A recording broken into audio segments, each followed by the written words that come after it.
বাবা আমার বাজান কালো সৃষ্টি বলছে যে এখানে যারা আসছেন এক একজনে এক এক তরিকার বায়াত নাকি এক একটা পীরের বায়াত নিচ্ছি আমরা, কিন্তু যখন ঘরের ভিতর বসছি আজকে সবাই আমির সাহেব ওনার অনুসারী হয়ে যাবে। ওই আমির শাহর ভিতরে আমার মজিদ বাবাকে বসাবো, আমির শাহর ভিতরে আমার দেওয়ান রশিদকে বসাবো, আমির শাহর ভিতরে আমি আলাম থেকে বসাবো, আমির শাহর ভিতরে আমার ইসমাইল সাহেবকে বসাবো, আমির শাহর ভিতরে আমার নুর ইসলামকে বসাবো। তাহলে একটা মন হবে, নালে বিভিন্ন মন হয়ে যাবে। এই জন্য এই গানটি ধরা মসজিদ রূপ হইলে হাসিল, ওই রূপেতে পড়বে মিল, মাওলার রূপে পড়বে মিল। নবী ছিল মানুষের আকার, তার বলে কি সাধারণ কোন মানুষ না। যদি সাধারণ মানুষ হইতো তাহলে আমার নবীর ছাওয়া জমিনে দেখা যাইত। এটা কবির ছন্দের ভিতর বলছে নবী ছিল মানুষের আকার, তার বলে সে কোন সাধারণ মানুষ না। তাই তো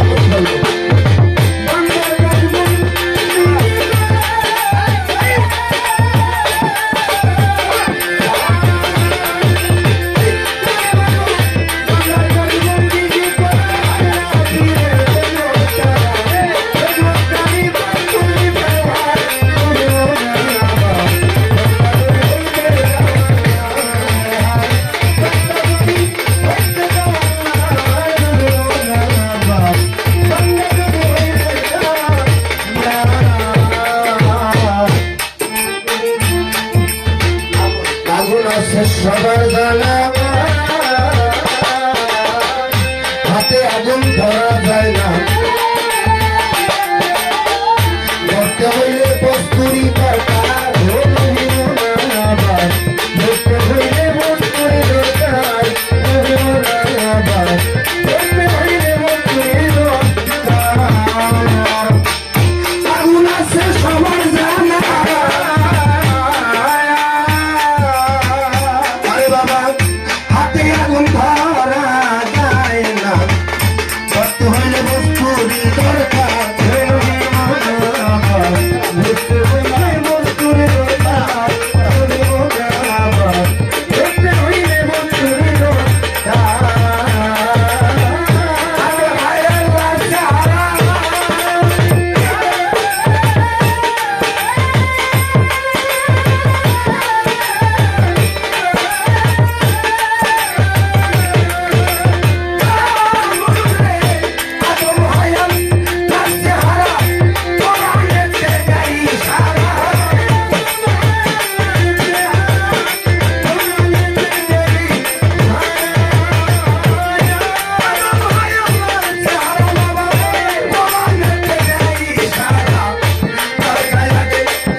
আমি যে কথাটা বলবো কথাটা কাটবেন না।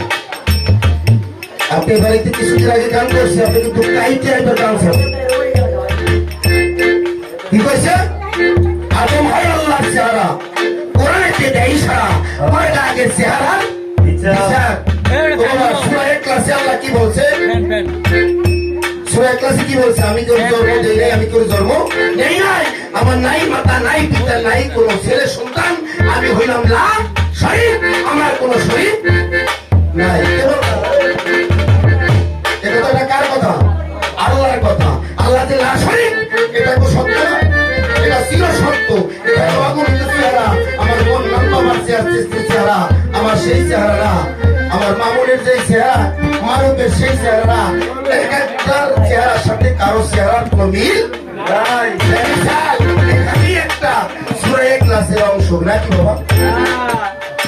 এই সূরা ইখলাসের একটা অংশ কিন্তু এখানে দাঁড়াইছে না বাবা?